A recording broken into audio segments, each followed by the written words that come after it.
바울이 이제 로마로 가는 이야기입니다.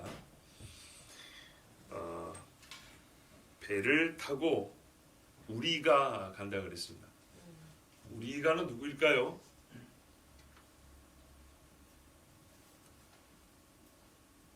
우리가는 바울하고 또 이 사도행전을 누가 썼죠? 누가 썼죠. 예, 누가. 그 다음에 2절에 보면 마게도니아 데살로니가 사람 아리스다. 예. 뭐 다른 죄수들을 우리라고 포함시키는 일은 없지요. 예. 우리라고 하는 것은 바울과 함께한 그 선교 일행이었던 혹은 동역자들을 가리키는 말이죠. 이탈리아로 가기로 작정되면 이탈리아는 지도를 이제 띄워줘 보십시오. 이탈리아는 우리가 아는 이탈리아 거기입니다. 아이고 어두워서 보이는가? 그러니까요. 작대기.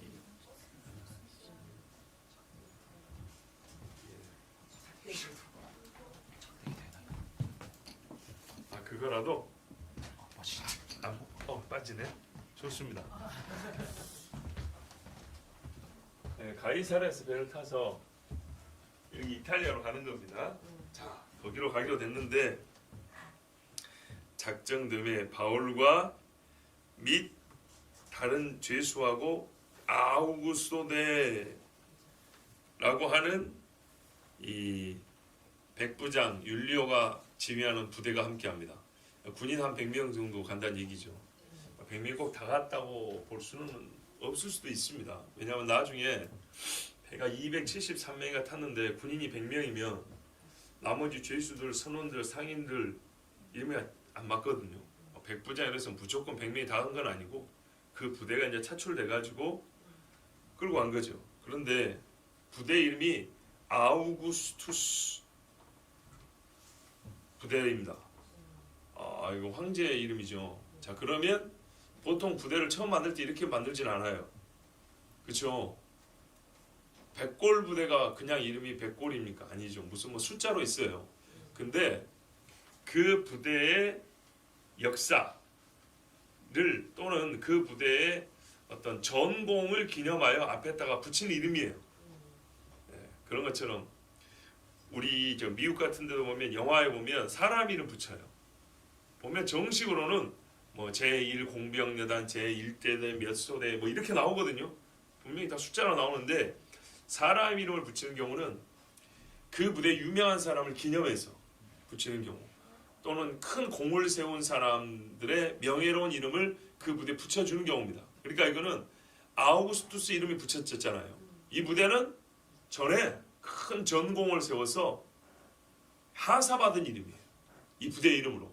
그러니까는 이 백부장이 다스리는 이 백부장 부대, 요즘으로는 한 거의 중대 정도 되는데 이 중대급 부대가 상당히 실력 있고 인정받는 부대였다는 겁니다. 이 부대에게 보세요. 가이사랴에서 이탈리아, 거기서 생각해보세요. 황제 앞에 죄수를 끌고 갔는데 결국에는 황제 앞에 서야 될 군인들란 말이죠. 황제 앞에까지 하는데 어지간한 실력의 군인들을 만들겠죠. 나름대로 훌륭한 부대를 차출해가지고 거기서 보낸 겁니다. 자, 여기 이제 율리오라는 백부장이 이 부대를 맡았는데 이 사람이 몇 년 동안 가이사랴에 있었는지는 모르겠지만 뒤에 보면 바울에게 상당히 호의적입니다. 그 호의적인 이유가 크게 두 가지로 추정이 되는데요. 가이사랴에 있는 동안에 바울과 함께 한 시간이 좀 길었기 때문에 바울을 직접 만났다기보다는 바울이 잡혀있는 그 총독 관저에 주둔해 있던 군인이었다면 바울이 신문 받는 것도 봤을 것이고 주변에 찾아오는 사람들도 봤을 것이고 그가 어떻게 자기를 변론하는지도 봤을 거라 이 말이죠. 거기서 바울에 대한 어느 정도 호감을 갖게 됐을 수도 있고 또는 이제 배를 타고 가는 중에 바울이 하는 행동 또 바울이 자기의 신 즉 하나님께 의뢰하고 기도함으로 그 응답을 받은 결과들을 보고 바울에 대해서 신뢰를 가졌을 수 있습니다. 하여튼 뒤에 중요한 사건이 있죠. 배가 파손했을 때 군인들이 죄수가 도망가면 평상적으로 그 전에 죽이는 거란 말이죠. 죽이자고 했을 때 바울을 생각하여 죽이지 말자 그럽니다. 봤을 때 이 율리오라는 사람은 이래해서 바울에 대하여 크게 두 가지로 추정되는 이유에 근거해서 바울에게 호감을 가져야 됐다. 그에게 우호적이었다. 이렇게 볼 수 있겠습니다. 자, 아시아 해변 각처려 하는 아드라 무테노 배에 우리가 올라 항해할세. 자, 보세요. 고맙습니다. 배 이름을 여러분 무슨 배라고 붙이는 경우가 있습니까? 무슨 호 그러죠? 배라고 붙이는 경우는 어떤 경우일까요? 조그만 배가 아니고요. 배에 그 뭡니까? 소재지. 그러니까 이 배가 어디로부터 온 배냐? 예, 선적지를 말하는 것이죠. 그러니까는 이 배는 아드라 무테노라는 데에서 온 배라 이 말입니다. 또는 거기를 주소지로 둔 배다 이런 말입니다. 아시겠죠? 거기가 어디냐면 드로아 남동쪽. 아이고 잘 안 배이는 거예요. 요 이쪽에 드로아 있었죠 옛날에. 요만큼 드로아 있습니다.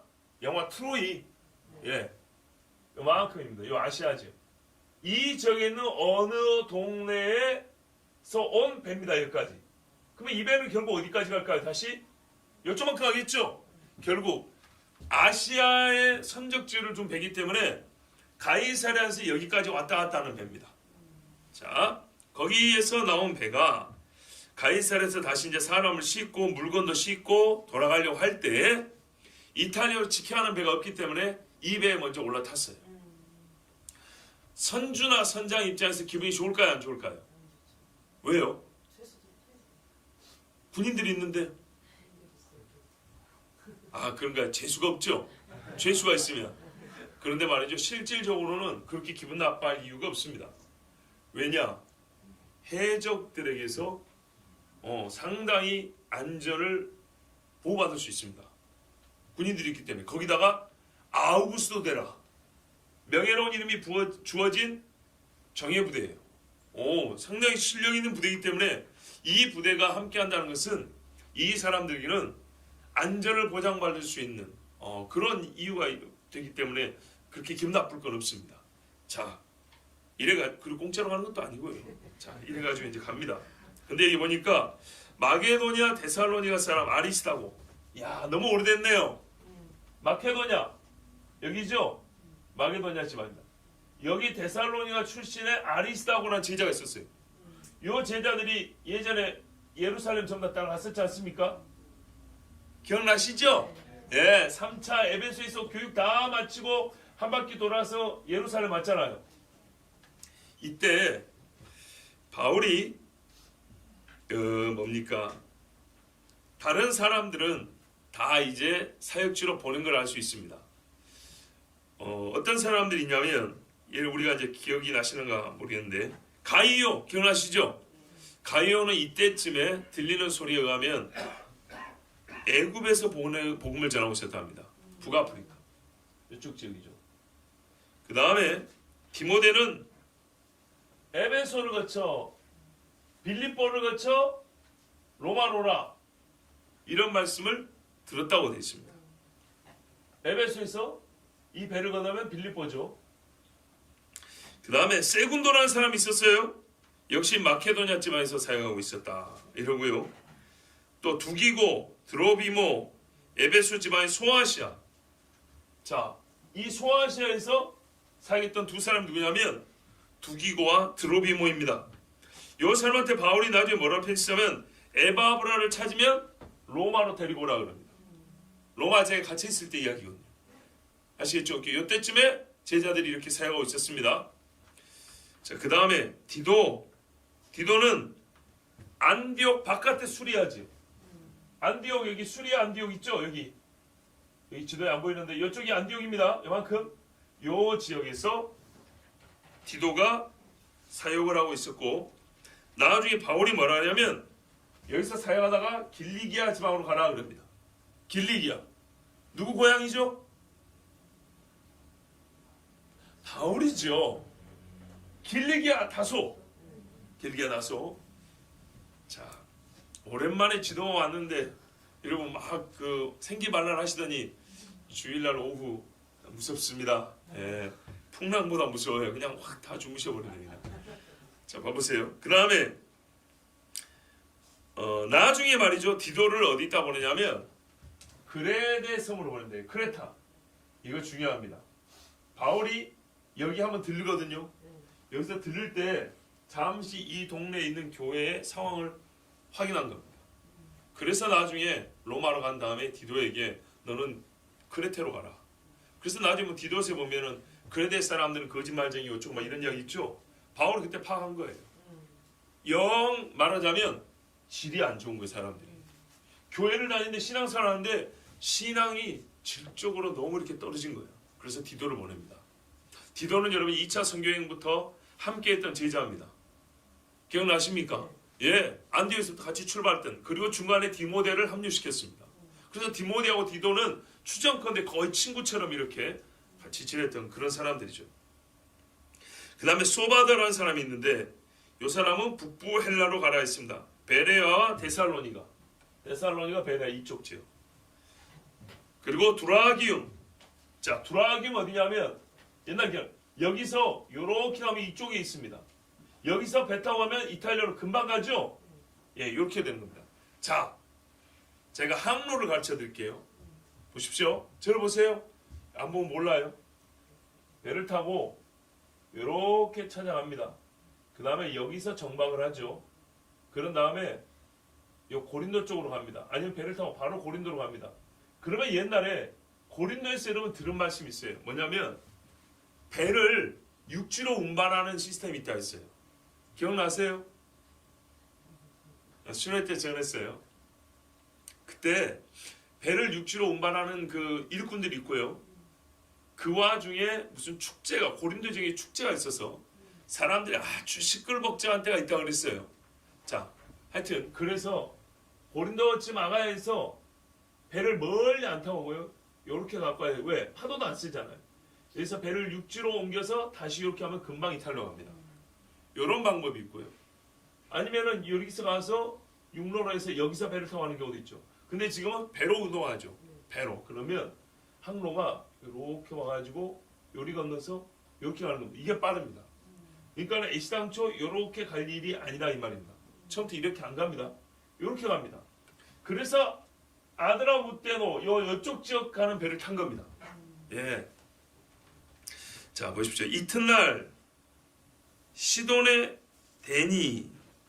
자, 가이사랴에서 바로 위에 시돈이죠.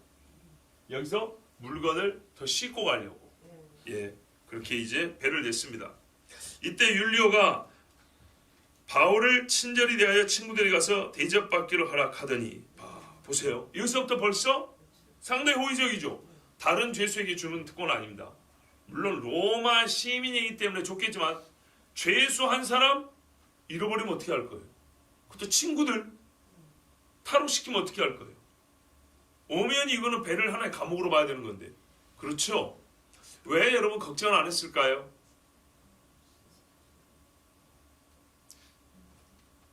왜요? 그렇죠, 집사님. 진짜 옛날 공부 열심히 해서 서울대 가셨겠다. 이거는요, 추론하면 나올 수 있는 답이잖아요.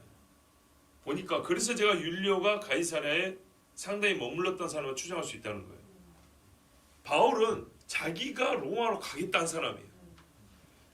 우리 식으로 말하면 로마 가고 싶어 환장한 사람이에요. 풀려줄 수 있는데도 뻔히 아는데도 자기가 풀려날 기회를 스스로 걷어차서 버린 사람이에요. 근데 이 사람이 타로 가겠습니까?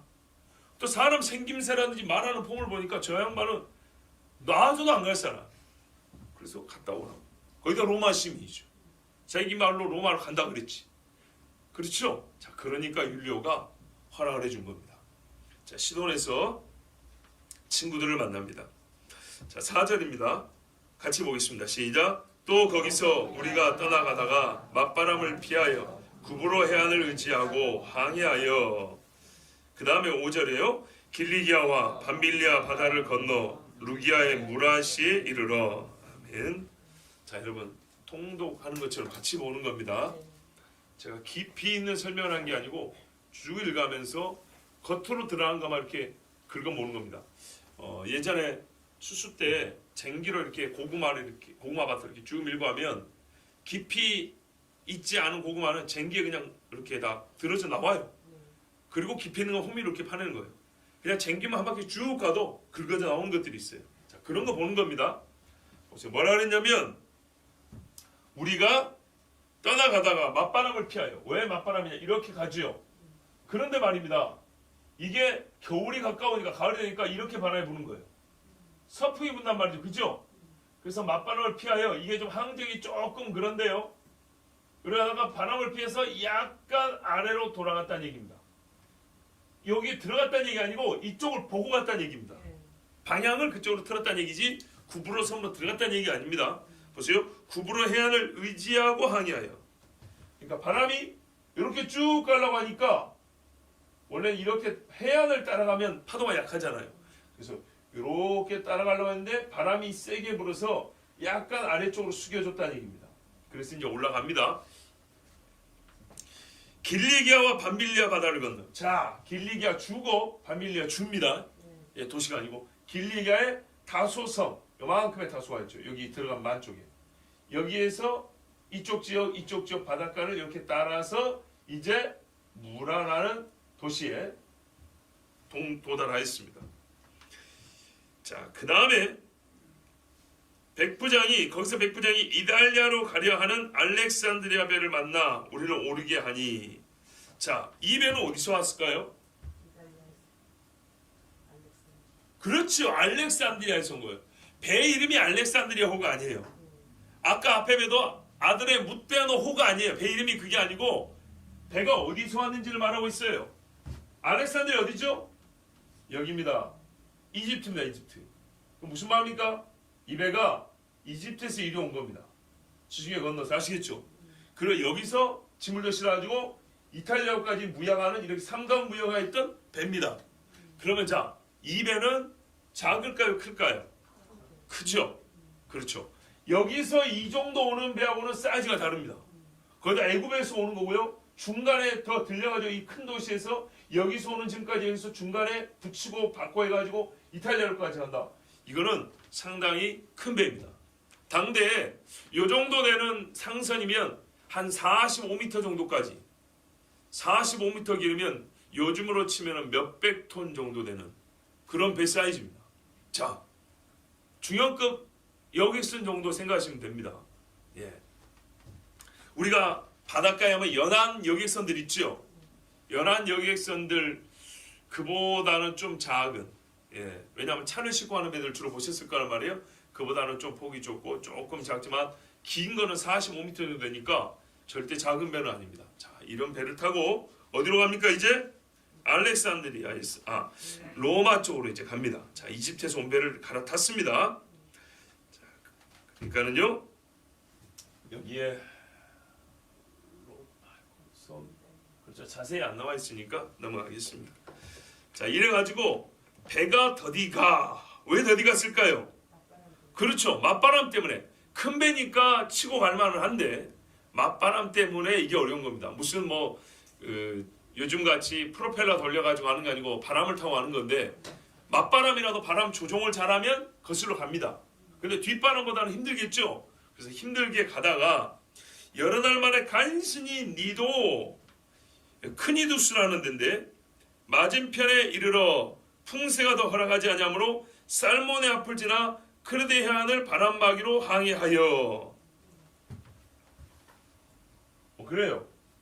기리티. 자, 보세요. 얘가 이렇게 가야 되는데, 그죠? 요리 가야 된다 그랬죠? 요리 가가지고 이렇게 건너야 되는데 바람이 이쪽이 어떻게 해요? 세게 오죠? 바람이 세게 오니까 요만큼 해서 안 되겠다 해가지고 남쪽으로 틀었어요.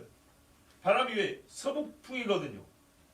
이렇게 바람이 부니까 할 수 없이 약간 거슬러 못 가고 여기서 밑으로 쳐졌다고요. 바람을 따라서.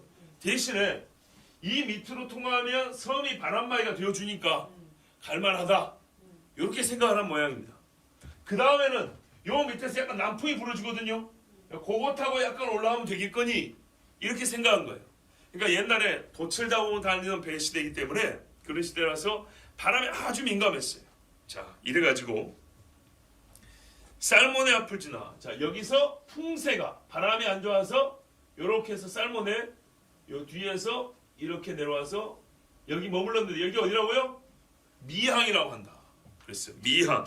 아름다운 항구죠. 예, 간신히 그 연안을 지나 미항이라는 곳에 이르니 라세아시에서 가깝더라. 근처에 라세아시가 있는데 간신히 갔대요. 자, 벌써 파도와 바람이 만만치 않았다는 얘기죠. 그렇죠, 여러분. 어지간한 파도는 이 전문 이 바다 사람들에게 그렇게 힘들지 않습니다. 그런데 간신히 갔다는 말은 여기서 조금 더 하면 배를 못 띄운다는 얘기입니다. 아시겠죠? 자, 미항이라는 건요, 한자로 아름다움을 미자를 쓰는데 보기가 너무 예뻐서 그리 붙인 이름 아닙니다. 우리나라에도 보기가 좋다고 이름 붙인 도시가 있습니다. 어딜까요? 많죠. 많지만 물이 참 너무 보기 좋다고 물 근처에 있는 도시 여수죠. 여자가 고울려 아름다울 여자입니다. 네. 그래서 동양의 나폴리라고 불렸어요. 근데 이 미항이 그러면은 보기가 그렇게 좋아서 그랬냐? 아니, 왜 여수로 그랬냐? 이 위에서 보면 그렇게 예쁘대요. 비행기 타고 가다 보면 또 그렇대요. 물론 이름이 옛날에 비행기 타고 가다 지은 건 아니지만 하여튼 물로 이렇게 지어진 형세가 하여튼 물과 함께 이렇게 보기 좋다 그런데 하여튼 여수예요. 근데 여기는 뭐 관광지처럼 예쁘게 생긴 게 아니라 여기서 미항이라는 미는 fair, haven 이렇게 돼 있어요. 무슨 말이냐면 적합한 안식처라는 뜻입니다. 그러니까는 배들이 피항하기에 좋은 항구라는 뜻입니다. 그래서 미항이라고 붙인 거예요. 그러니까 이렇게 바람 불 때 딱 피해 있으면 안전하고 쉴 수 있는 곳입니다. 여기가 어디라고요? 미항입니다. 자, 그럼 여기 가만히 있으면 되겠죠? 말을 안 들어요. 그게 문제입니다. 여러 날이 걸려 9절입니다. 금식하는 절기가 이미 지났으므로 나팔절부터 시작된 속주일까지 우리가 다 아는 이야기죠. 이미 지났으므로 항해가 하기가 위태한지라. 이게 좀 날씨 이야기인데 왜 갑자기 금식하는 절기 이야기 할까요? 그럼 바울 개인 이야기죠. 이렇게 얘기해주면 때를 알지요. 보통 가을이죠. 이제 가을이 지나고 있기 때문에 바람이 매서워진다는 얘기입니다. 특히 이 동네 바람이 그래요. 자, 항해가 위태한지 아까 이미 여기도 간시한. 지금 보세요. 이 연안을 따는 것도 간시한데 이제부터는 대해를 지나야 되는데, 그렇죠? 본인들이 방향을 이렇게 안 잡고 이미 여기도 바람이 세서 못 가고 섬들이 많이 있는데도 불구하고 말이죠. 바람이 불어서 못 가고 밑으로 피했잖아요. 피해서 다시 가려면 어떻게 해야 돼요? 이제는 진짜 망망대해를 가야 되죠. 지도니까 이 정도지요. 수심이 몇백 미터 됩니다. 지중해 깊은데 1000미터 넘는 데도 있다 하죠. 자, 하여튼 요리 가려면 대해를 마주보고 가야 되는데 이제 어떻게 가겠어요? 여기도 간신히 왔는데 위험하죠? 예, 죽을 수 있다 이 말입니다. 그래서 바울이 그들을 권했습니다. 지금 지중해로 배를 몰고 나오면 자살행위다. 말하되 여러분이요, 내가 보니 이번 항해가 하물과 짐입니다.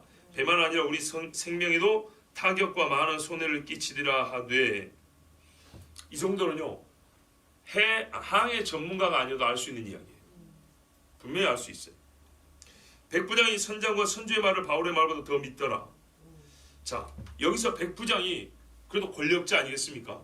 그러다 보니까 자기가 죄수를 이송되고 해야 되는데 장사도 장사님 어쨌든 이 군 지휘관이 와 있으니까 이분이 이제 결정을 하는 거예요. 근데 여기서는 바울의 말보다는 소위 전문가의 말을 들은 거예요. 선장과 선주의 말을 바울의 말보다 더 믿더라. 자, 하나님의 사람의 말과 세상 사람의 말이라고 비교하기 좀 그렇고요. 이 상황에서는 일반인들의 입장이니까 비전문가와 전문가의 견해 중에 전문가의 견해를 따른 것입니다. 이게 더 합리적이라고 생각합니다. 솔직히 선장과 선주는 물품들을 가득 실어놨는데 이거 빨리 하역을 해야 돈이 될 거 아닙니까? 그러니까 모험을 해보자고 이제 판단을 한 겁니다. 자, 그 항구가 겨울을 지내기에 불편하므로 거기서 떠나 아무쪼록 베닉스에 가서 겨울을 지내자 하는 자가 더 많으니 베닉스는 그레데 항구라 한쪽은 서남을 한쪽은 서북을 향하였더라. 자, 페니케라고 부른대요. 여기입니다. 보이시죠? 페닉스. 자, 여기서 요만큼만 더 가자. 들어보니까 겨울에 이렇게 가는 건 어렵다. 본인도 이걸 알아요. 그래서 여기서 요만큼만 가서 여기서 겨울을 나자. 좀 좁다. 피신하긴 좋은데 장기간을 머물러 있기는 우리 선원들도 그렇고 군인들도 그렇고 좀 불편하다. 그러니까 좀 넉넉한 데로 가자고 페니스로 가자 했어요. 여기는 지형이 어떻게 되어 있다고요? 한쪽은 서남을, 한쪽은 서북을 향하 있다 이렇게 되어 있죠. 그러니까 그 안에 만으로 돼가지고 들어가서 쉬기도 좋고 좀 더 여유롭다 이런 말입니다. 그래서 이제 그리 가자 그랬어요. 남풍이 수원하게 불매 그들의 뜻을 이룬 줄 알고 닻을 감아 그들의 해변을 끼고 항해하더니 자 보세요. 여기서 배를 몰고 나가려면 어떻게 되냐면 배를 약간 빼서 이렇게 가야 됩니다. 그죠? 배를 약간 빼서 이렇게 가는데 빼서 이렇게 하면 바람이 여기서 밀어주면 좋겠죠. 그때 마침 남풍이 분 거예요. 그러니까 어떻게 해요? 아이고 좋네. 적기라고 생각하고 갔다 이 말입니다. 자 13절 보세요. 남풍이 순하게 불매 그들이 뜻을 이룬 줄 알고 자 닻을 감아 그들의 해변을 끼고 항해하더니 얼마 안 돼요. 섬 가운데로부터 유라굴로라는 광풍이 크게 일어났다 돼 있어요. 우와. 자 봐보세요. 여기서 나와가지고 이렇게 들어가야 되는데 나와가지고 들을 때쯤 되니까 섬 가운데쯤 되죠. 요만큼 될 때 어디서 바람이 불었다고요? 유라굴로라고 했죠. 유라굴로라는 말은 원래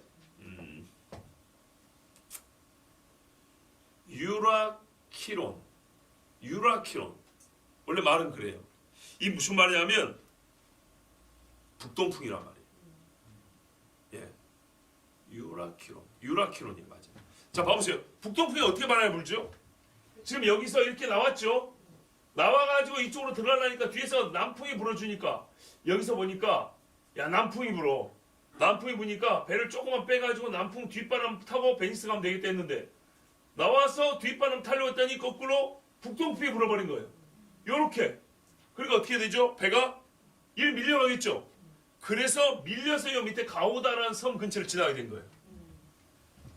자, 광풍이 크게 일어나니 자, 광풍은요 또 말입니다. 방향이 꼭 한쪽으로만 불진 않아요. 주 방향이 있긴 하지만 이리저리 어지럽게 붑니다.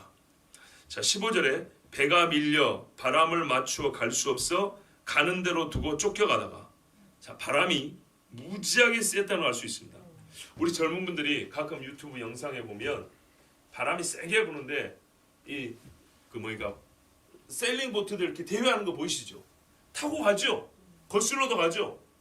근데 그게 컨트롤이 안 될 정도면 바람이 진짜 미친 듯이 정신없이 불었다는 얘기입니다. 엄청나게 센 바람에 여러분 돛담배를 끌고 갑니다. 시속 몇 킬로 나오는지 아세요? 배가 바람으로만 100몇십 킬로 나옵니다. 기가 막히죠? 제 말이 거짓말인가 한번 확인해 보세요. 가벼운 배들은 바람 잘 타면 바다에서 100몇십 킬로 나와요. 회속정보다 훨씬 빠르게 나갑니다. 큰 배들을 할지라도 바람만 잘 타면 몇십 킬로 나옵니다. 근데 이것은요 센 바람이죠. 근데 그 센 바람도 타고 간다고 해서 컨트롤이 된다는 얘기예요. 근데 이 바람은 컨트롤이 안 돼요. 바람이 셀 뿐만 아니라 정신없이 몰아치기 때문에 이게 배를 조종이 안 되는 거예요. 그래서 어떻게 했다고요? 가는 대로 두고 쫓겨갔다는 겁니다. 자, 가우다라는 작은 섬 아래로 지나 간신히 거루를 잡아. 자, 보십시오. 최종적으로 28장 1절 한번 보실까요? 먼저 28장 1절을 보면 자, 우리가 구조된 후에 앉은 그 섬은 멜리다라 하더라. 자, 이게 얼마나 미친 듯한 바람인가 보세요. 여기서 나왔죠. 여기서 나오니까 바람이 갑자기 이쪽에서 불어버렸죠. 자, 이거는 진짜 예상하지 못한 바람입니다. 원래 바람이 이쪽에서 분다고요. 가을 되면. 그래서 거슬러 못 가요. 근데 웬일로 바람이 남쪽에서 불더니, 그래서 배가 한번 나오더니 이제는 여기서 불어버렸죠. 이게 하나님이 하시려고 보이지 않습니까? 그죠? 이 배가 여기서 뒤뚱뒤뚱 돌더니 어떻게 됐다고요? 이 14일 동안 난리 쳐서 여기서 멈췄어요. 말타 섬입니다. 말타, 요즘에 말타. 놀러 많이 가는 데 있죠? 지중해 말타. 여기가 바로 성게나물 멜리대입니다. 오, 여기까지 끌려간 거예요, 배가. 엄청난 거리입니다, 이거는. 예? 비행기 타고 몇 시간 가야 되는데. 맞지요? 제주도 서울 거리는 아니겠죠? 자, 그러면 여기까지 가게 하시는데 하나님의 손이 인도하시고, 봐보세요. 그럼 이 넓은 동네에서 희한하게 정확히 이 앞에 갖다 댄 것은 하나님의 손이라고 볼 수 있지 않습니까? 볼 수 있는 게 이게 진짜 그거밖에 답이 없지 않아요? 왜 그런가 봐보세요. 여기서 북동풍을 맞았어요. 배가 어디로 갈까요? 아래로 가죠. 아래는 어디죠? 북아프리카입니다. 그쵸? 컨트롤 안 됐다잖아요. 컨트롤 안 돼서 가오다 밑으로 지나가 버렸다잖아요. 옛날 사람들은 요즘같이 기구들이 별로 좋지 않아가지고 유관입니다. 유관이라는 말은 해변을 보고 합니다. 해변을 보고 중간중간에 길이를 재고 합니다. 또 하나는 해와 달을, 해는 좀 그렇고 달과 별을 봅니다. 달과 별을 보면 날짜를 알고 자기들의 위치를 압니다. 소위 육분의라는 게 있어요. 별을 보고 자기 위치를 찍는 게 있어요. 자, 이런 것들을 보고 가는데 이 폭풍이 불 때 뭐가 문제죠? 14일 동안 해를 못 보고 달을 못 봤다 돼 있어요. 자기 위치를 알 수 있을까요? 모를까요? 몰라요. 처음 폭풍이 분 날부터 하늘이 깜깜해져 가지고 구름이 덮여서 이 사도행전 탐독 상당히 재밌고 저도 힘이 별로 안 드는데 오늘은 힘이 좀 많이 들어갑니다. 이 지도도 나오면 재밌는데 여러분 상당히 안 재밌게 들으신 것 같아가지고. 자, 봐보세요. 구름이 갈수 있기 때문에 하늘이 안 보이죠. 이 사람들이 어디로 가는지 몰라요. 어디로 가는지 모르는데 보이는 것은 말이죠. 가우다라는 섬이, 이 제법 큰 섬이죠. 이 정도면 엄청 크죠. 섬 옆을 지나가고 있어요. 배가 밀려서. 그러니까는요, 아, 우리가 섬 아래로 지나가는구나 이렇게 봤어요. 맞죠? 그러니까 추정컨대 우리가 이쪽으로 나와가지고 가야 되는데 여기서 계속 밀리니까 섬이 옆에 지나갔고 계속 북아프리카로 내려간다고 생각했죠. 잘하면 구레네로 갑니다. 구레네 시모. 예, 하여튼 아프리카로 내려갑니다. 그런데 하필이면 배에서 뭐가 떨어졌어요. 자, 16절 보세요. 뭘 잡았답니까? 간신히 거루를 잡아. 거루가 뭘까요? 거루 배입니다. 배. 큰 배는 해안선이 이 뭡니까? 그 수심이 얕은 데로 못 들어가죠. 약간 멀리 놓고 작은 배를 가지고 해안으로 왔다 갔다 하죠. 무슨 보물섬 영화 같은 데 많이 보셨죠? 그런 배가 거루배입니다. 구명정으로 쓰기도 하고 바지선으로 쓰기도 하고 선원이나 물품을 옮기는 데 쓰는, 그러니까는 해안선 가까이에서 뭇과 배 사이를 연결하는 그런 배입니다. 그런 거를 큰 배는 한두 채 이렇게 묶어갖고 다닌다고요. 얘가 풀어진 거예요. 네. 얘가 풀어져 가지고 배 뒤에서 달랑달랑 따라오는 거예요. 파도가 엄청나게 치는데.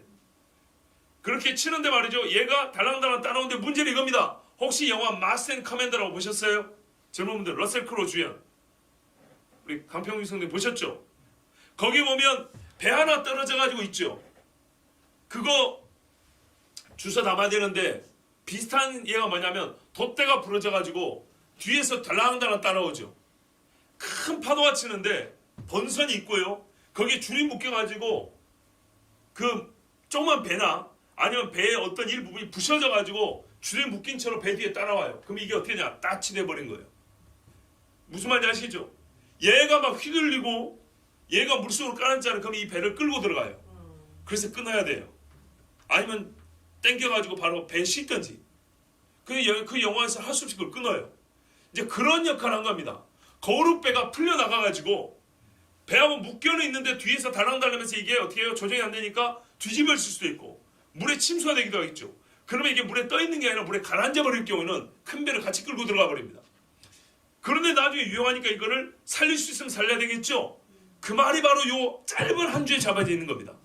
거루를 잡아 간신히 그리 풀려나온 배를 잡아가지고 다시 본선으로 끌어올렸어요. 그 풍랑을 끌어올려가지고 보세요. 17절 같이 읽습니다. 시작. 끌어올리고 줄을 가지고 선체를 둘러감고 스르디스에 걸릴까 두려워하여 연장을 내리고 그냥 쫓겨가더니, 자, 요 밑에 가는데 벌써 얼마나 셌냐면 가오다라는 섬 옆을 지나 간신히 거루를 잡아. 요만큼밖에 안 왔는데 이미 배에 있던 거루배가 떨어져 나갈 정도였어요. 그래서 그거를 간신히 끌어올렸는데 문제는 뭐냐면요, 이미 이 사람들은 남서쪽으로 내려가고 있기 때문에 자기들이 아프리카에 도달할 걸 생각하고 있었죠. 근데 하늘이 깜깜하니까 위치를 모르죠. 뭐 언제라도 아프리카 해안에 충돌이 가능하다는 것을 염두에 둬야 되겠죠. 그래서 일단 끌어올린 배를 어떻게 해요? 줄을 가지고 선체를 둘러 감고 단단히 묶어서 결박을 시킨 다음에 이제 안 떨어지게, 맞죠? 그런 다음에 스르디스 유사라고 합니다. 뭐 한자로 흐르는 모래인데 말 그대로 모래톱, 예, 모래톱에 걸릴까 해서 어떻게 됐냐? 연장을 내버려 배를 좀 가볍게 했죠. 그리고 그냥 쫓겨가더니, 예, 자, 해안선에 이제 이대로 가다 보면 북아프리카 해안선에 도착한다. 그럴 경우에 우리가 혹시 이 뭡니까? 부딪힐 수 있다. 그래서 주의를 한 것인데, 여기 연장을 내리고라는 말은 좀 번역이 좀 아쉽고요. 돛입니다. 돛을 내렸다는 겁니다. 자, 돛을 올려라 하면 어떻게 되죠? 바람을 타고 가는 거죠. 돛을 내리면 바람을 안 타고 물살대로 가겠다는 얘기입니다. 맞죠? 자, 그래서 그냥 쫓겨가더니가 무슨 말입니까? 위에도 15절에도 쫓겨가다가 17절에도 쫓겨가더니 통제가 안 된다는 얘기입니다. 그 정도로 바람과 파도가 셌다는 얘기입니다. 그러면 이 사람들이 이제 돛대가 부러지거나 아니면은 이 바람에 돛이 찢어지거나 또 이 바람이 너무 심하다 보면 배가 기울어져 올 수 있겠죠. 그래서 이걸 다 걷어내려버리고 이제는 돛 없는 상태에서 말 그대로 표류하겠다 이런 말입니다. 18절, 우리가 풍랑으로 심히 애쓰다가 이튿날 사공들이 짐을 바다에 풀어버리고, 보세요. 이게 하루밖에 안 지난 거예요. 하루밖에 안 지났는데 이렇게 힘들었어요. 그리고 하루지만 충분히, 봐보세요. 죄송합니다. 이 미양에서 페닉스까지 거리가 60몇 킬로밖에 안 됩니다. 그래서 60몇 킬로면 한나절이면 갈 수 있습니다.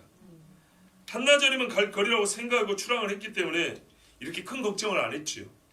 그런데 하루가 지났습니다. 하루가 지났단 말은 여기서 한나절이니까 하루가 만 하루가 지나면 잘하면 밀려서 빠른 속도로 밀려면 도달할 거리가 가까워진 겁니다. 그래서 이 사람들이 여차하면 바다에서 이제 육지에 다 도달할 때가 됐기 때문에 배를 가볍게 하려고 짐을 바다에 풀어버렸습니다. 그리고 이미 기진맥진했고요.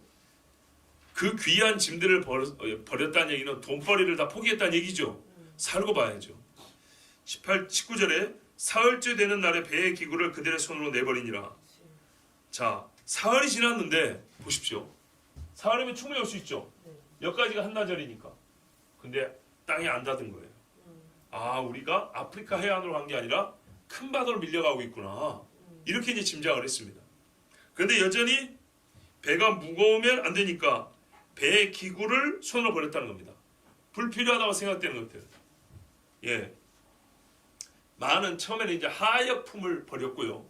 그 다음에는 배를 구성하는 물건들 중에 꼭 필요 없는 뭐 줄이 너무 많이 쌓여 있다거나 이런 거 무슨 뭐 나중에 고장 나면 고치려고 했던 뭐 연장들이 있다거나 하여튼 무거운 걸 다 버렸다는 얘기입니다. 왜냐? 표류할 때는 배가 가벼워야 물 위에 떠 있거든요. 그렇죠? 파도를 깰 정도의 능력이 안 되면 파도를 타야지요. 그렇기 때문에 물건을 다 버린 겁니다. 자, 그런데 절대 버리면 안 되는 게 하나 있어요. 아니요. 식량. 그래 우리 최 집사님이 식량. 맨 마지막에 보면 식량을 버립니다. 맨 마지막에. 왜 그때 맨 마지막에 버리냐? 그것도 무거운데. 배 뒤집어지면 다 죽을 거 아니에요. 뭐 언제 먹으려고 그걸 남겨놨을까요? 여러분 세월호 이야기 때 그 뭡니까? 그걸 뭐라고 그러더라? 배 밑에 물체가 된다고 들으셨죠? 아니 세상에 그 뉴스를 거의 1년 동안 떠들어냈는데 그거 기억 안 나세요? 평형수라고 들으셨죠? 바로 그겁니다. 옛날 목사님들은 평형수를 채울 수 없고 짐으로 거기다 채웁니다. 주로 식량을 맨 아래다 둔다고요. 바닥짐이라고 합니다. 오뚜기처럼 배가 서 있으려면 밑바닥이 무거워야 되겠죠. 이해되시죠? 그래서 위에 실은 짐들을 퍼내버리고 밑에는 마지막으로 평형추를 삶기도 하고 또 먹기도 해야 되기 때문에 식량을 맨 밑바닥에 둔 겁니다. 그리고 이제 진짜 마지막에 다 죽게 됐다. 그럴 때 이것마저 한 끼 해먹고 버렸다 이 말입니다. 아시겠죠? 그럴 만한 이유가 있었어요. 자, 계속 보겠습니다. 여러 날 동안 해도 별도 보이지 아니하고 큰 풍랑이 그대로 있음에 구원의 영광마저 없어졌더라. 자, 해도 별도 보이지 아니한다. 무슨 뜻인지 아까 말씀드렸죠? 사람이 항해할 수 있는 가능성이 없다는 얘기입니다. 비바람 무지막지하지. 파도가요. 와, 여러분. 주여. 하여튼 상상할 수 있는 최대치를 상상하시면 됩니다. 해 별도 보이지 않냐고 어둡지요.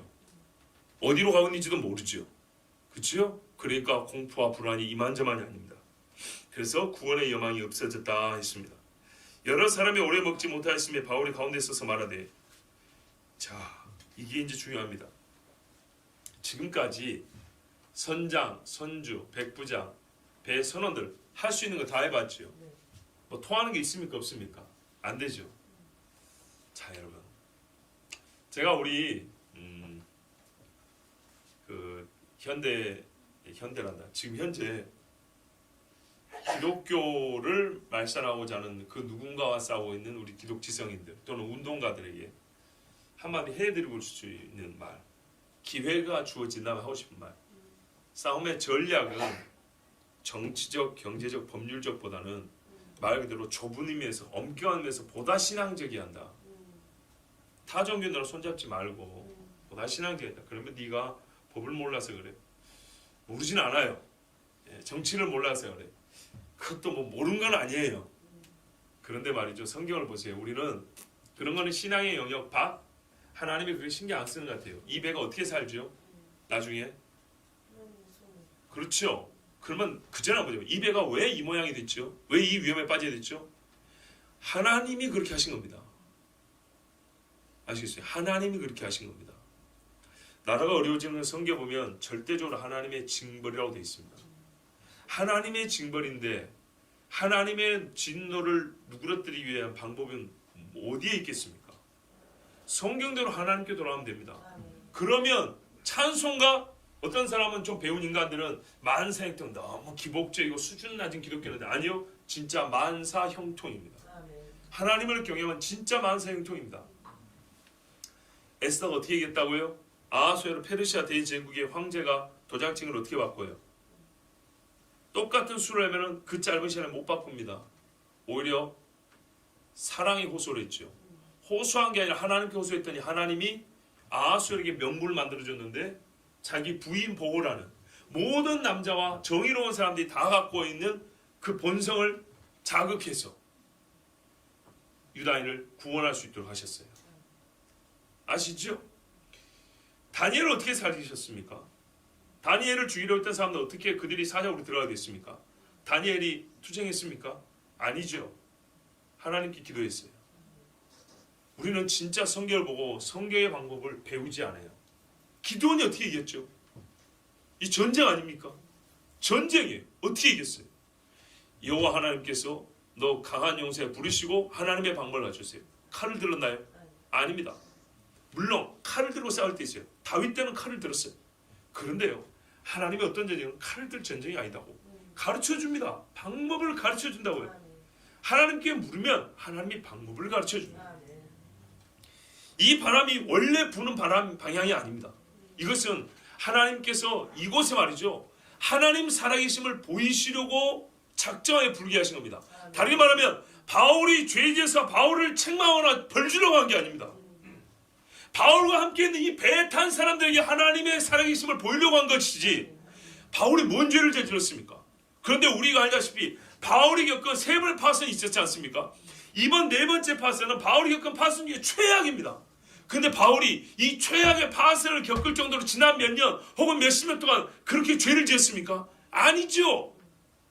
요나처럼 피해간 것도 아니라고요. 그 바다가 이 바다인데. 보세요.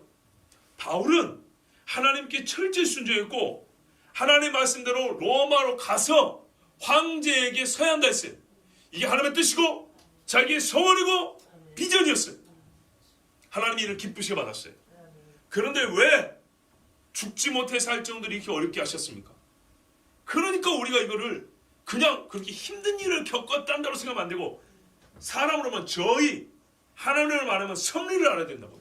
하나님이 뭐 하시려고 정말 이 나이도 들고 이제 고생할 만큼 다한 바울을 좀 평안히 로마까지 데리고 가면 되는데 이 죽을 고생을 시키는가? 여기서 바로 그 의미가 드러납니다. 그 목적이 보세요. 전에는 바울이 미향에 계속 머물러 있는 게 낫겠습니다. 그랬더니 들었어요? 안 들었어요? 안 들었죠. 이제는 사람들이 이 풍랑을 들으니까 풍랑을 맞이하니까 어떻게 해요? 바울의 말을 들어요. 바울의 신분이 달라졌습니까? 아니죠. 바울의 능력이 이 며칠 사이에 입증이 됐습니까? 바람을 좀 잠잠케 해줬나요? 아니죠. 아무 일도 일어나지 않았습니다. 그런데 희한하게 이때가 되니까 사람들이 바울의 말을 듣습니다. 그럼 바울이 방향타를 어떻게 돌려라, 도치를 어떻게 올려라, 항해수를 가르쳤냐? 전혀 그렇지 않습니다. 그냥 말 그대로 이렇게 떠밀려가면 된다 그랬습니다.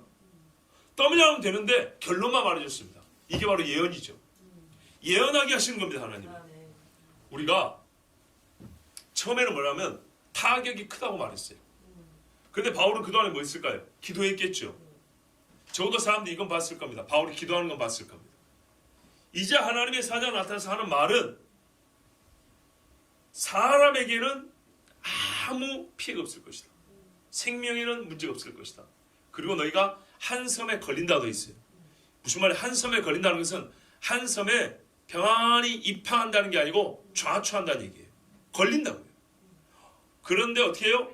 걸리면은 죽는 건데 산다는 얘기는 걸린 후에 너희가 땅으로 무사히 사람들을 상륙한다는 얘기예요. 배는 깨지지만. 자, 이거를 예언으로 말을 합니다. 자, 21절부터 26절까지 같이 읽겠습니다. 여러 사람이 오래 먹지 못하였음에 바울이 가운데 있어서 말하되 여러분이여 내 말을 듣고 그레데에서 떠나지 아니하여 이 타격과 손상을 면하였다라면 좋을 뻔하였느니라. 내가 너희를 권하노니 이제는 안심하라. 너희 중 아무도 생명에는 아무런 손상이 없겠고 오직 백분이리라. 내가 속한 바 곧 내가 섬기는 하나님의 사자가 어젯밤에 내 곁에 서서 말하되 바울아 두려워하지 말라. 내가 가이사 앞에 서야 하겠고 또 하나님께서 너와 함께 항해하는 자를 다 내게 주셨다 하였으니 그러므로 여러분이 안심하라. 나는 내게 말씀하신 그대로 되리라고 하나님을 믿노라. 그런즉 우리가 반드시 한 섬에 걸리리라 하더라. 아멘. 살기는 사는데 고생을 해야 한답니다. 여러분 하나님의 약속에는요 게으름이 포함되어 있지 않습니다. 하나님이 약속하셨으니까 때가 되면 어련히 되겠지. 이건 사람에게 만용과 게으름을 조장하는 마귀의 부추김입니다. 하나님의 약속에는 항상 열심과 지혜가 총동원되어야 합니다. 하나님께서 이 항해에서 자칫 바울에게도 말이죠. 지금까지 심리 중에 바울 편이 없었지 않습니까? 로마로 가기는 됐지만 가는 여정 속에서 바울 자신에게도 자기가 지금 누구 앞에 왜 서는지에 대해서 그것도 이 일에 얼마큼 하나님이 함께 하시고 하나님이 지지하는 일인가에 대해서 하나님의 확증이 솔직히 있으면 좋은 것이죠. 사람이니까요. 하나님께서는 이 풍랑을 통해서 바울에게 내가 너와 함께하고 내가 너에게 명하온 사명이 확실하다는 증거를 주신 겁니다. 제 생각이 아니고요. 천사가 세준 말을 그대로 보십시오. 뭐라고 말했습니까? 바울아 두려워하지 말라. 바울이 안 두려울까요? 파선을 한 3번 경험 있으면 안 두려울까요? 그렇지 않죠.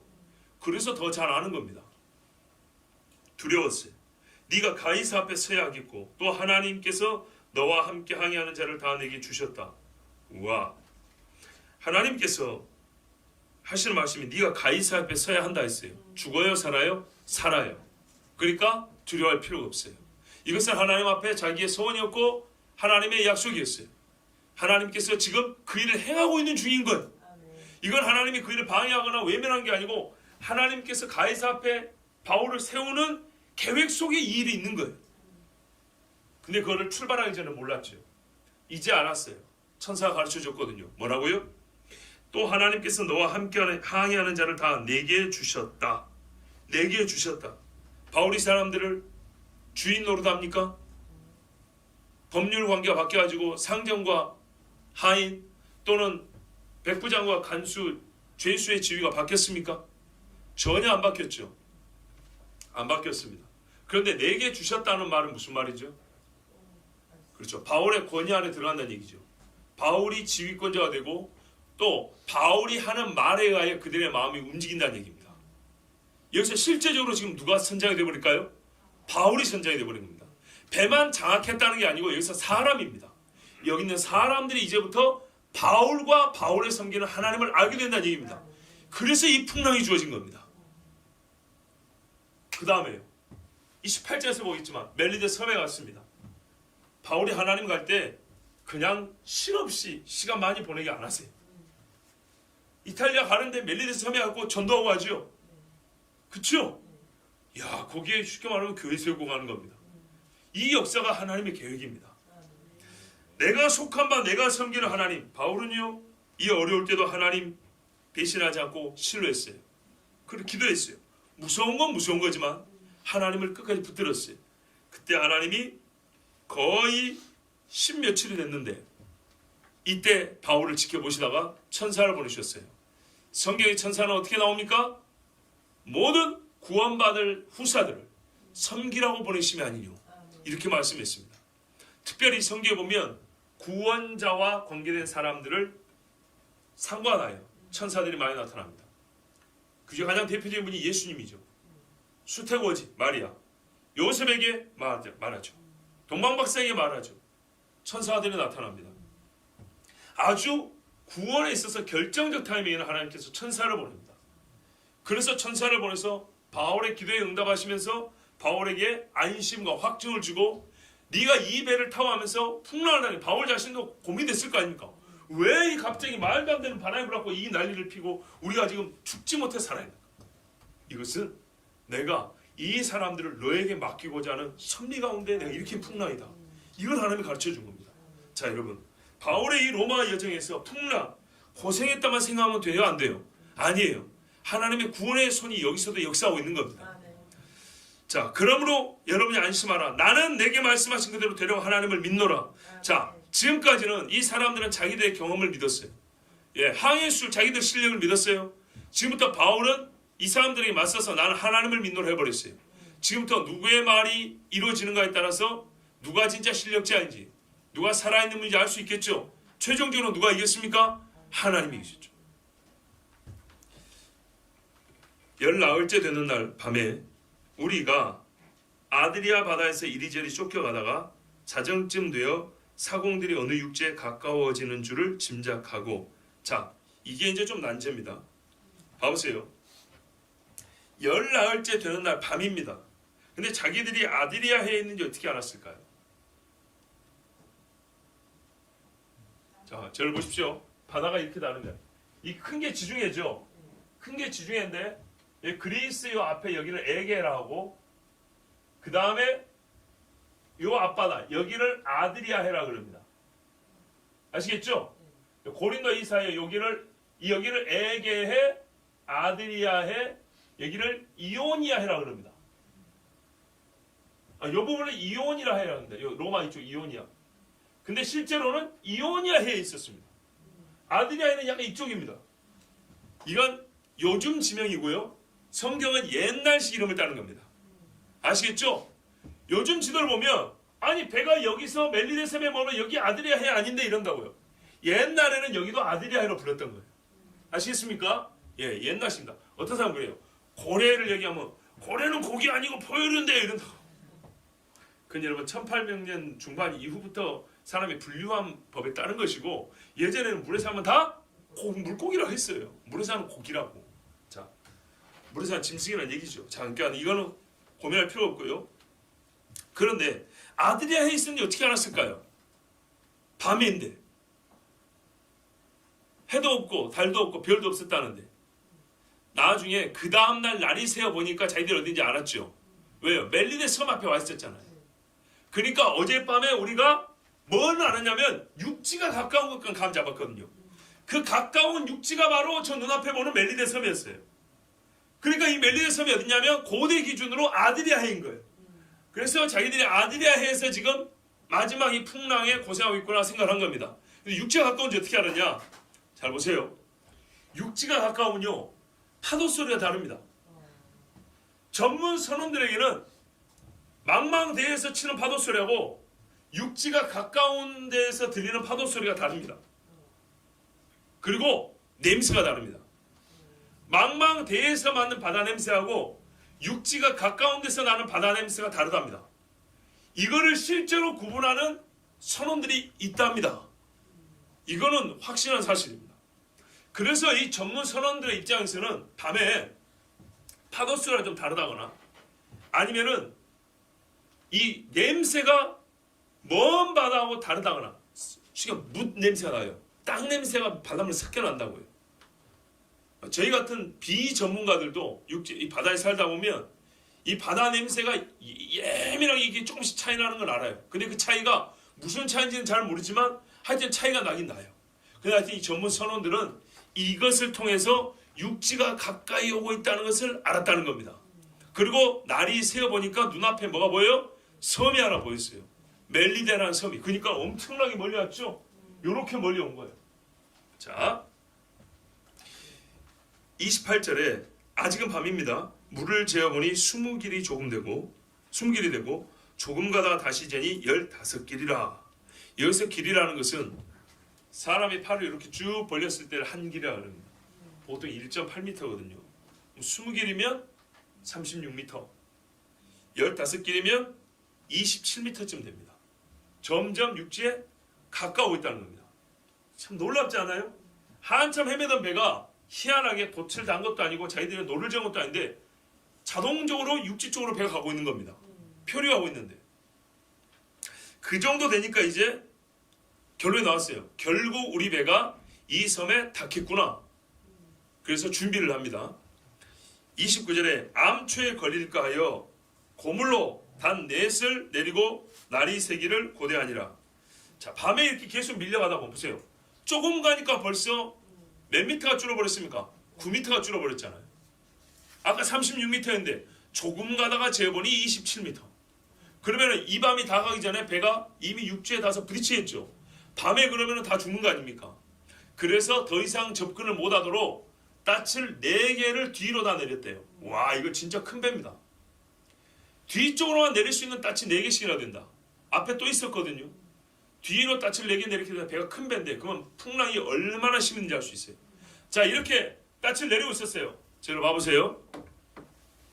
배가 이렇게 밀려갑니다. 밀려가는데 꽝 하고 부딪히겠죠. 그래서 못 부딪히게 배를 붙잡아야 되겠죠. 그래서 뒤에다 닻을 내려놓은 겁니다. 이해되시죠? 네, 배는 유선형이기 때문에 매끄러운 부분이 앞을 향해 되어 있거든요. 뒤로 빠꾸에서 들어가는 경우는 별로 없어요. 그래서 이렇게 쭉 가는데 뒤로 닻을 4개를 내려놓으니까 배가 못 가고 여기서 이제 막 흔들거리고 있는 겁니다. 최소한 날이 셀 때까지. 이러고 이제 기다리고 있었어요. 그 다음에 30절 사공들이 도망하고자 하여 이물에서 닻을 내리는 차고 거룻배를 바다에 내려놓거늘. 자, 이때 배가 보니까 돈만 올리고 바람만 타고 가는 배가 아니고 노를 젓는 사공들도 있었어요. 근데 이 사람들이 수를 썼어요. 육지가 27m, 수심이 27m 앞에, 그러니까는 수심이 27m니까 이게 절벽인지 모래산인지 알 수는 없지만 육지가 멀지 않았구나. 그렇다면 야, 여기서 여차고 배 깨져 죽는 것보다 우리가 조그만 배는 암초에 걸릴 일이 별로 없으니까 파도 타고 가서 육지로 들어가면 되겠구나 하고 사공들 중에 몇 사람이 앞에도 닻을 내린다고. 예, 괜히 일하러 시키기도 하는 거 하러 가는 척 하면서 아까 묶어놨던 거룻배 있죠? 요거를 풀어 타고 가려고 그랬어요. 자, 채하고 이물에서, 이물이 선수, 배 앞부분입니다. 여기서 고물은 배 뒷부분이고요. 선수에서 닻을 내리는 채하고 거룻배를 바다에 내려놓거늘 이거를요 다른 사람이 못 봤어요. 31절 보세요. 바울이 백부장과 군인들에게 이르되 이 사람들이 배에 있지 아니하면 너희가 구원을 얻지 못하리라 하니 이때 갑자기 바울이 백부장과 군인들이 소리쳤어요. 이야, 이 사람들 원래 바울의 명령 듣는 사람들 아니잖아요. 근데 바울이 갑자기 명령을 하고 있죠. 왜 그렇죠? 하나님께서 너와 함께 항해하는 자를 다 내게 주셨다. 이 말씀이에요. 지금 이 상황에서 누구도 당신이 뭔데 우리 보고 이런 소리 안 해요. 희한하게요. 예 하고 움직입니다. 자, 바울은 전에 파선 경험이 3번 있습니다. 하나님이 주신 지각도 있었지만 동시에 예전에 하나님이 주신 경험 3번 있었죠. 그래서 파선될 때 사람들이 취하는 행동 양식에 대해서 우리말로 훤히 다 알고 있어요. 그래서 눈여겨봤죠. 저놈들이 그럴 수 있어. 이거 봤더니 아니나 다를까 도망갈 생각하고 있네. 그래서 말한 거예요. 왜? 하나님이 책임져 준다 했기 때문에 이 전체를 이 배 안에 머물게 하고 이 배가 함께하여 구원받는 것, 이것을 보게 하려고 한 거예요. 만약 이 사람들이 이렇게 나가버리면 어떻게 될까요? 이날 밤에 싸움 납니다. 그리고 오히려 자기들이 이제 자기들 힘으로 한번 살아보겠다 하는 통에 죽을 수가 있어요. 아까 말했죠. 어차피 하나님이 다 살려준다면 이 사람도 살고 나면 사는 게 아니겠어요? 이런 식으로 하면 안 된다고요. 하나님이 약속하시면 우리는 최고의 열심과 지혜로 그 약속을 받는 겁니다. 자, 이에 군인들이 거룻줄을 끊어 떼어버리니라. 잘라버렸어요. 배를 내렸죠? 아예 끊어버린 거예요. 33절 34절을 우리 누가 한번 읽어줄까요? 그래, 성희 형제 한번 읽어주세요. 나리세오 감에 바울이 여러 사람에게 음식 먹기를 권하여 이르되 너희가 기다리고 기다리며 먹지 못하고 줄인 지가 오늘까지 열 나흘인즉 음식 먹기를 권하노니 이것이 너희의 구원을 위하는 것이요 너희 중 머리카락 하나도 잃을 자가 없으리라 하고. 아멘. 자, 날이 새어갑니다. 바울이 자기 양식도 아닌데 부지런히 밥을 했는지 떡을 만들었는지 하여튼 해서 사람들이 먹입니다. 이게 물이 안 젖었다는 얘기 아니겠습니까? 보관을 잘했다는 얘기죠. 그러니까는 맨 아래 꼭꼭 숨겨놨던, 그렇게 추정해 보는 겁니다. 배 이렇게 평형도 잡고 뭐라고 말하냐면 음식을 먹어라. 이게 너희 구원을 위하는 거다 그랬어요. 구원을 하나님이 주신다 그랬잖아요. 그럼 어떻게 이걸 구원을 준다는 말 해석해야 되죠? 하나님은 분명히 배를 한 섬에 걸리게 한다 그랬어요. 걸리고 가만히 있으면요 깨져 죽죠. 그 다음에 헤엄쳐서 들어가라는 얘기입니다. 그것까지는 해준다는 얘기죠. 자, 그러면 헤엄쳐서 가려면 뭐가 있어야 되죠? 그렇죠. 체력이 있어야 됩니다. 14일 동안 시달려서 어떤 이는 자기 신에게 관구한다고 금식한다고 안 먹었을 거고, 어떤 사람은 멀미로 안 먹었을 거고, 어떤 사람은 먹어도 막 개워냈을 것이고, 또 음식에 뭘 정신도 없었을 것이고 그렇겠죠. 그래서 이래저래 문을 좀 열어놓으세요. 공기가 굉장히 안 좋습니다. 예. 그래서 이 사람들이 14일 만에 밥을 이제 제대로 먹는 겁니다. 그래서 구원을 위한다는 말은 체력을 준비해서 상륙을 해야 되기 때문에 바울이 이렇게 먹게 했습니다. 자, 떡을 가져다가 모든 사람 앞에서 하나님께 축사하고 떼어 먹기를 시작하며 모든 사람이 바울의 말을 듣습니다. 먹으라니까 먹고요. 기도한다고 하니까 다 가만히 있습니다. 다 내게 맡겼다. 보이시죠? 하나님께 감사 기도를 하는데 여기 있던 사람들이 200명이 넘는 사람들이, 거의 300명 가까이 되는 사람들이 다 그 기도 소리에 함께합니다. 여러분, 이 죄수가 말이죠, 지금 로마로 끌려가는 사람입니다. 죄수입니다. 죄수. 그리고요, 그 죄수가 섬기는 하나님께 기도를 하는데 이 배에 있는 사람들이 전부 다 그 기도 소리를 듣고 기도가 끝난 다음에 음식을 함께 받아 먹습니다. 하나님이 얼마나 진짜 멋지게 역사하는지 한번 봐보세요. 풍랑 중에 14일을 풍랑, 와, 이거는 진짜 끔찍한 겁니다. 하루 24를 14로 곱해보세요. 2주입니다. 2주. 웃자고 한 건 아닌데 여기서 그 비근한 얘기가 있어요. 소연아 2주 금식했지. 죽겠지. 거기다가 상상할 수 있는 최대치의 풍랑을 더하기를 또는 곱하기를 하면 견딜 수 있겠어요. 근데 여기서 사람들은요 죄수의 입에서 나오는 기도를 듣더라 이 말입니다. 그들도 다 안심하고 받아먹으니 할렐루야. 보세요. 뭘 안심했다는 거예요? 밥 한 끼 먹으면 산다는 걸 안심했다는 얘기죠? 아니죠. 자기들이 생명에 지장이 없고 너희 구원을 위해 필요하다 그랬으니까 우리가 다 살리라는 것을 믿었다는 얘기입니다. 그렇지 않으면 사공들이 겨울배 타고 갈 때 먼저 타겠다고 난리 났을 겁니다. 끊어버리고 배 안에 있으면 된다. 바울이 천사를 만났다 하지 않냐. 그의 섬기는 하나님이 이렇게 말씀했다고 하지 않냐. 근데 그 배 타는 동안에 바울이 무슨 기전을 한 것도 없고 지금까지 설교한 것도 없는데 이렇게 역사가 일어났어요. 그 풍랑 속에 하나님이 자연을 움직이자 그 안에서 역사가 일어났어요. 이거를 축소해서 1인으로 축소하면 요나기라는 일과 비슷합니다. 확장하면 이 풍랑 유라굴 풍랑 사건하고 비슷하고 아니 풍랑을 할 수 있고요. 다 안심하고 받아먹었습니다. 배에 있는 우리의 수는 전부 276명이더라. 배부르게 먹고 밀을 바다에 버려 배를 가볍게 하더니 얘 이제 가볍게 한 겁니다. 그전에는 가볍게 할 필요가 없어서보다는 평형을 잡는 것이 더 중요했기 때문에 보관했다가 이제는 끝났죠. 왜? 육지가 바로 눈앞에 있으니까. 이제는 밀려가고 최대한 안전하게 정박은 아니더라도 부딪히더라도 최대한 안전하게 배가 고정되는 게 중요하죠. 그래서 최대한 안전하면 어떻게 될까요? 배가 육지에서 멀리 떨어질수록 안전할까요? 가까울수록 안전할까요? 이런 것도 대답 안 해주면 그렇죠. 가까울수록 안전하죠. 배가 가까워야지 헤엄을 치고 갈 거 아닙니까? 그리고 어떻게 해요? 배가 물에 떠 있어야겠죠. 이렇게 깔아져 있으면 바닥이 빨리 닿겠죠. 그렇죠? 조금이라도 떠 있어야지 좀 더 밀리 들어갔을 때 바다에 닿을 거 아닙니까? 그래서 다 버렸다는 얘기입니다. 예. 많이 깔아져 있으면 빨리 부딪히니까 조금이라도 떠 있어서 가볍게 해서 더 깊숙이 들어갈 수 있도록. 날이 새매 어느 땅인지 알지 못하나 경사진 해안으로 된 항만이 눈에 띄거늘. 오, 경사진 해안으로 된 항만. 이거 제대로 된 항구가 있는 섬이에요. 작은 섬이 아니고 큰 섬이에요. 나중에 보니까 28절에 멜리데라 하다가 나오죠. 예, 그러니까 지금까지는 섬의 이름을 정확히 몰랐어요. 왜? 하도 뒹굴고 왔기 때문에. 근데 이거 제대로 된 항구가 있네. 상당히 규모가 있는 섬이구나. 이렇게 알았던 거예요. 배를 거기에 들여다 댈 수 있는가 의논한 후. 자, 저기 항구가 눈에 보이는데 정상적으로 일단 딱 되면 좋겠다.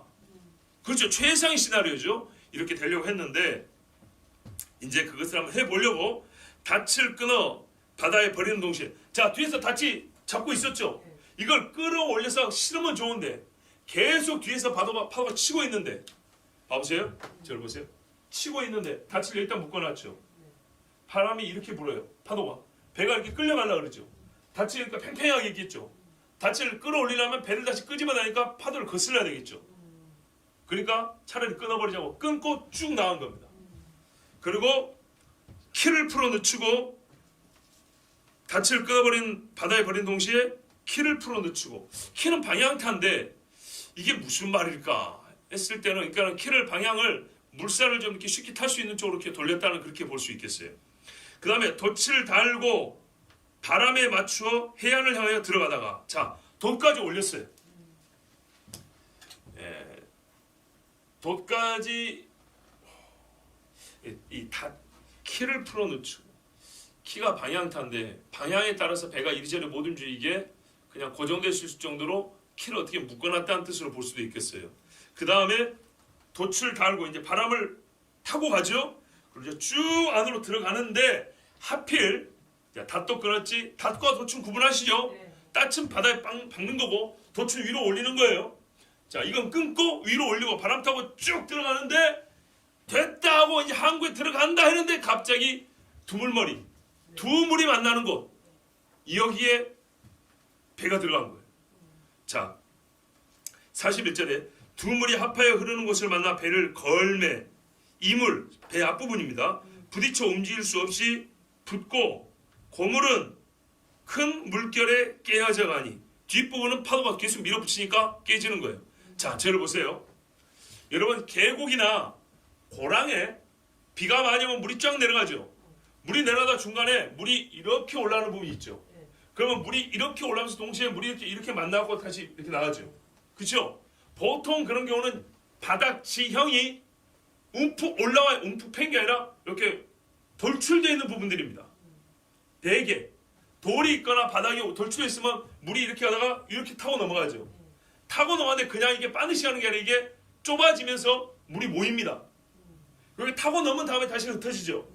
이런 것쯤은 한번 보신 적 있죠? 여기 나중에 정릉천 한번 가서 봐보세요.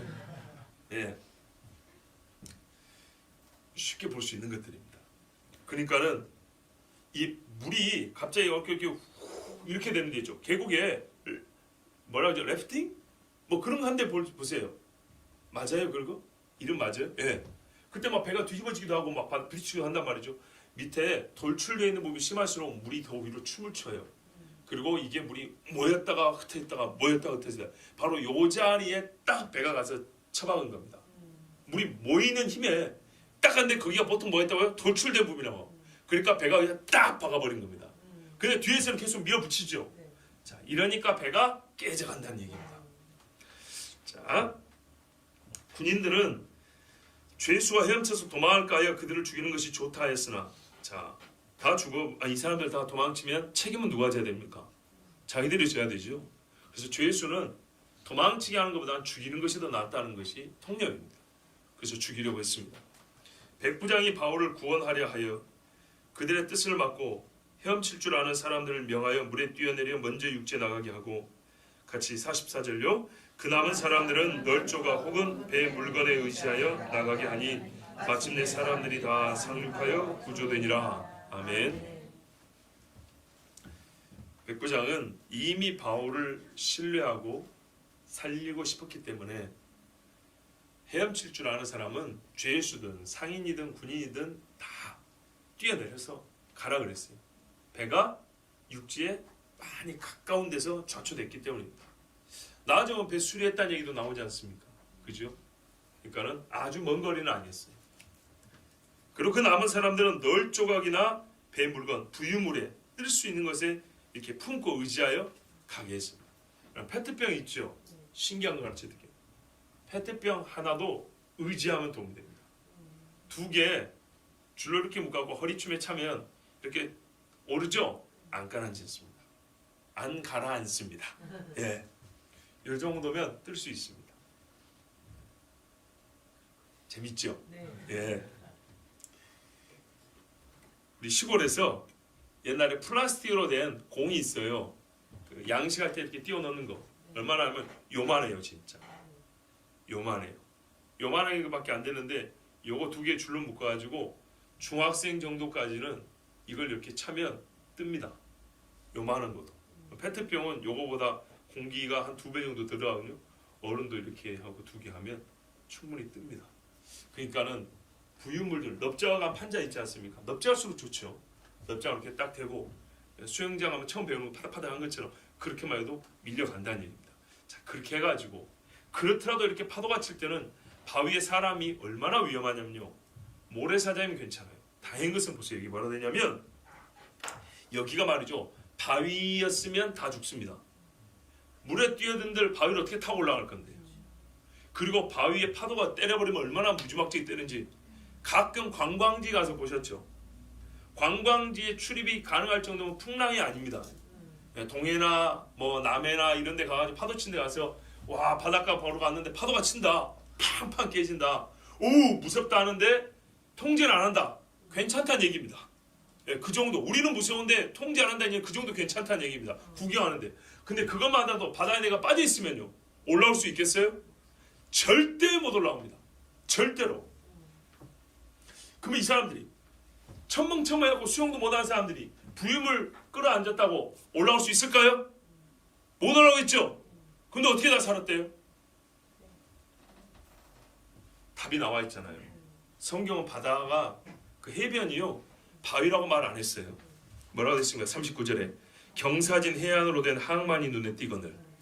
그쪽으로 갔다 했잖아요. 경사진 항만이니까 뭐예요? 우리말로 하면 모래사장 비슷하게. 그리고 그 옆에 배를 댈 수 있는 선착장이 있고 이렇게 돼 있었다는 얘기입니다. 그러니까는 사람들이 밀려 들어가면 안전하게 상륙할 수 있었던 겁니다. 홍해 같잖아. 미리미리 그지? 홍해 같다고요. 물을 빼주면 뭐해? 바위 투세면 그걸 어떻게 지나갈 건데? 배를 안에 딱 갖다 박았는데 그 방향이 어떻게 해요? 그대로 쭉 가면 모래로 돼가지고 경사지가 완만하게 사람이 딱 상륙할 수 있는 그런 지점이었다는 거예요. 자, 우리 하나님이 얼마나 멋지게 일하신가 봐보세요. 여러분, 여기서 이 먼 바다에서 빙글빙글 돌아, 누차 말씀, 이건 지도입니다. 지도. 얼마나 바다가 넓은데요. 예? 우리 여기 연안 앞바다에서 배가 까는데도 찾지를 못해요. 한강에 핸드폰 떨어뜨리면 찾지를 못한다고요. 이 바다에서 배가 까는데도 어디서 어떻게 죽은지 알겠습니까? 근데 하나님이 정확히 여기로, 여기서 금방 이제 이탈리아 갑니다. 여기다 대주셨는데 그것도 어떻게 해요? 원래 방향은 바람이 이렇게 부는 건데, 그죠? 이렇게 불어가지고 빙글빙글 돌기가 여기다 대주고, 거기다가 배가 대면 뭐 할 거예요? 바위 앞에 서 있으면 사람들이 내리치는 거 다 깨져 죽는데.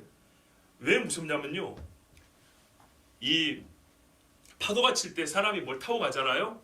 파도가 이렇게 빵 밀으면서 벽에 한번 부딪히죠. 물에 빠져서 물을 먹거나 한 바퀴 돌거나 아니면 머리가 바위에 부딪히면 그대로 기절해서 물 먹고 죽는 겁니다. 그래서 상륙 못합니다. 그런데 하나님께서 정확히 이 섬의 항구 쪽으로 방향을 틀어서 배가 그쪽으로 표류하게 하시고, 그 항구 앞에서 적당한 거리에서 배가 딱 좌초되고, 사람들은 거기서 헤엄을 못 치는 사람조차도 부유물을 잡고 가만히만 있어도 밀려갈 수 있도록 이렇게 해주셔서 전원을 다 구원해 주셨습니다. 그런데 이거 누구 말을 들어 쓰는 거죠? 바울의 말이죠. 바울은 어떻게 알았어요? 하나님의 천사가 가르쳐줬죠. 그래요, 여러분. 시간이 많이 가서 제가 길게 재정리를 하지 않습니다. 이미 말씀 중에 우리는 여러분, 예전에 갖고 있던 이 풍랑, 유라굴로 풍랑에 대해서 갖고 있었던 우리만의 패러다임이 지금 많이 바뀌었어요. 바울이 진짜 고생했구나, 이걸 넘어서서 하나님께서 이 고생을 시킨 이유가 있구나. 바울은 강하게 하며 함께한 자들은 하나님 살아계심을 알게 하고, 하나님의 사람 바울을 통하여 예수 그리스도를 만날 수 있는 기회를 주심이구나.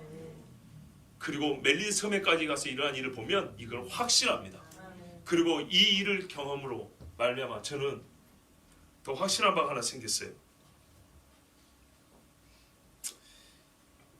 히브리서에 보면 예수 그리스도께서 우리를 구원하시는 부분을 어떻게 비유적으로 표현하면 영혼의 닷과 같아서,